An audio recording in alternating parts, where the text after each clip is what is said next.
very much. It's nice to be here. And a few words tonight about lust. All right? Now, the first kind of confession I want to make to you is that not so long ago, about 2 weeks ago, I dressed up as a woman and I sneaked into an Ann Summers party. Well, you know, why not? All of us girls were having a great time. Some of the girls were walking around pouring out drinks. Some of the girls were going around the room wearing real sexy lingerie. Then one of the girls kind of noticed that I wasn't one of the girls. I'm not sure what gave me away, but I could probably guess. Then I noticed that another one of the girls wasn't one of the girls either. And then we started checking, we found there was no women there at all.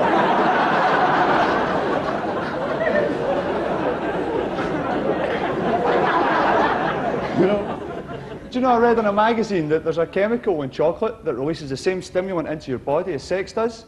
When I read that, I was raging. I thought, my God, I've been chasing women like an idiot for years, and about a galaxy would have done me. You know, chocolate does a job. Wish I'd known that. I would have more spots, but fewer scars. It's a minefield, isn't it? Look, you know what I find is a difficult one? I think, you know, that concept of chatting up, you know, going out to talk to somebody cold with that thing on your mind. Now, I've tried it, most of us have. And not so long ago, and I saw a young woman, she was very attractive to me. But she was with a whole bunch of people, and I could see in her face and her demeanour, she was not having a good time at all with them. So I thought, I'll make a move, you know. Hi, listen, I was just wondering what you're doing after the funeral. Maybe we just bring trouble on ourselves. You know, I was talking to a friend of mine not so long ago, and she told me that her ex-boyfriend had told her that, in his opinion, men are always thinking about making a move, all right? That a straight man's always thinking about making a move on a woman, a gay man on another man. That's the way it is, he said.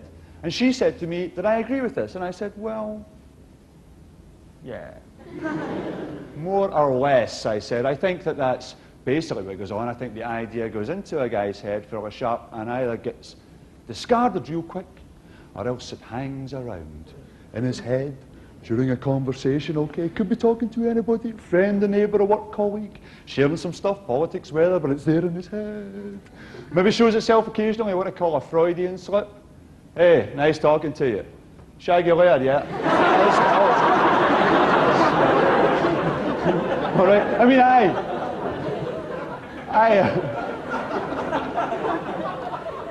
there's people over here that's done that, no? I believe that Darwin was only half right when he said that people's descended from apes. Because I think that women are descended from apes, but I think that men are descended from Alsatians. Arf, arf, arf. I mean, be honest. You can put blue eyeshadow on this thing here, and some guy will try to hump it. You know, isn't that all to get a leg over? Whatever that means. Is that sexy? Is it? Listen, what are you doing later? Because I was thinking of doing this for a while.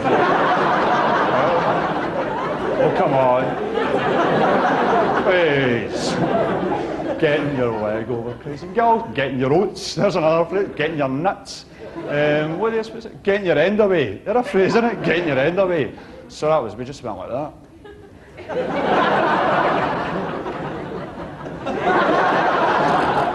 No thanks. Get your end away. Getting your nasums. Now there's a phrase. I mean, I don't know what nasums are, but apparently you can get them. All right?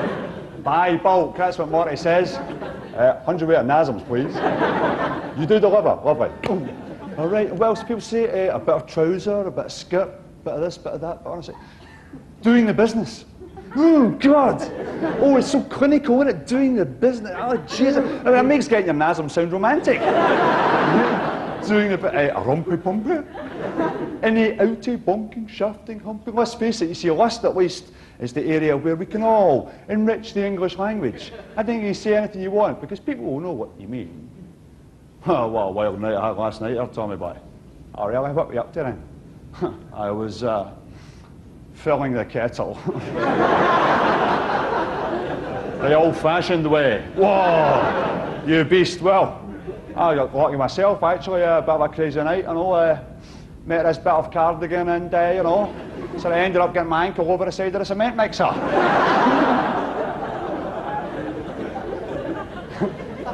So she says to me, so I agree then, that that's the case, that men are just always thinking about making a move, that's it. And I said, well, basically, yeah. Now, she said I was being a cynic, and I said she was just being real naive, all right? And right there and then, she and I had this whole kind of not an argument, all right, but certainly a fairly heated debate about it. And about half an hour later, I made a pass at her. I got a knockback, but at least I won the debate. Yeah! Here's a question though. How do you spell lust? Here's how I spell it. T-R-U-B-L-E. Trouble. Trouble all round for lovers everywhere. You know that lusty thing about getting it together with somebody you really want, but all it is trouble. I think so.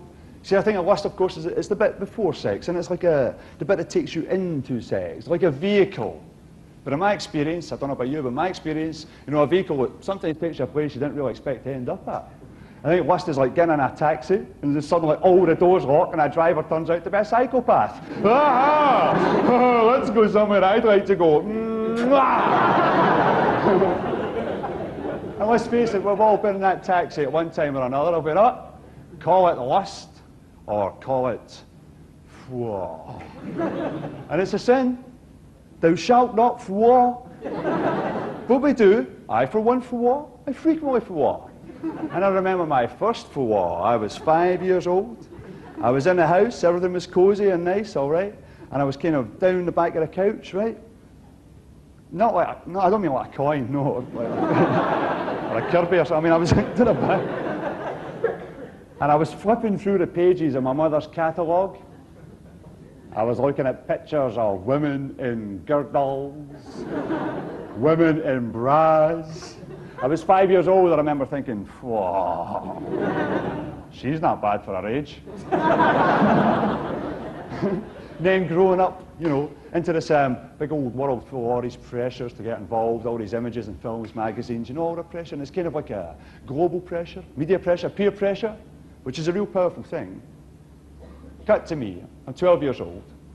I go on a bus trip one day with all the kids in a place to stay, all right? About 200 potential delinquents on 3 buses, and we all go to the seaside, all right? We've got a place called Stevenson, which is a kind of a sleepy little seaside toilet. Really.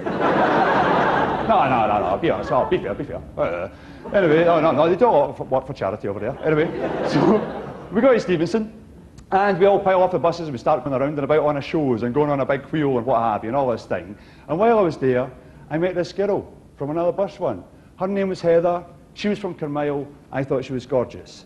I abandon my compadres and I go round and about with Heather. And we go on a dodgems and we go on the stalls. You know where you throw the ping pong balls in a goldfish bowls? You know, and then they want me to throw goldfish in a ping pong bowls and all that stuff. And I want me to throw in darts, okay? So I'm crap at darts, but I want to show off and impress. So I'm spending pounds and pounds on throwing that dart, says, and the darts are going over the roof of the stall.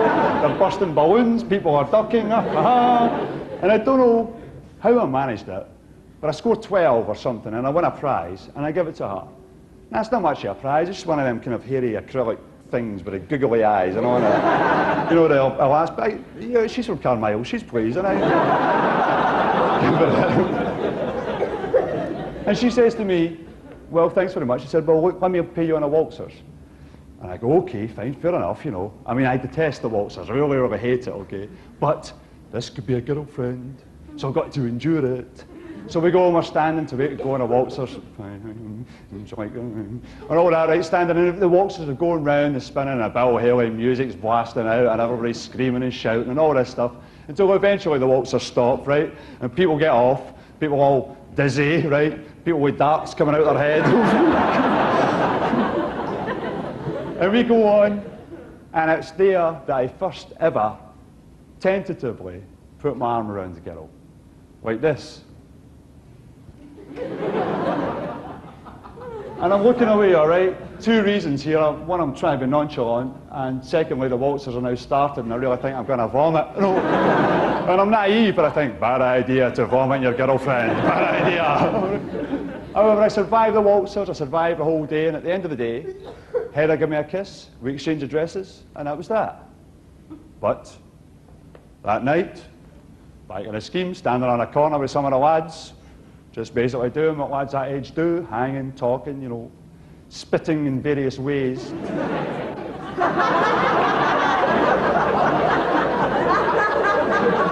There's like a river of saliva in front of us, and all. People are all canoeing past us.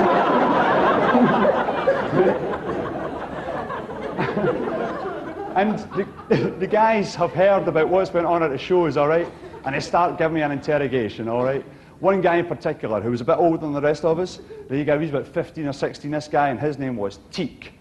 So called because that's what his head was made of. All right? Really. He was about 16. Teak had a steel comb, and you were never sure whether he was combing his hair or whittling his head. So they start giving me the third degree, and it's Teak that's conducting the interrogation. I'm 12 years old. I'm 12. Teak says to me, so did you shag her? Glad, not shagging is really such, no, not shagging, Teak, not a... Well, did you get a feel of your thing, mate? I said, well, I didn't actually. She was wearing cords, and you can't really get... No, you can't, can you? And it's so Teak's confused now. It's aha! Tits, he says. Did you get a great bit of tits or a big mahombas? Whoa! And I go, you know, she was only 12, like, in that break, you know. Right, and he says, well, you must have done something, man. I said, you want to know what I'd done? I just gave her a gonk, you know, with the hair. Oh, he says, he gonked her, you dirty.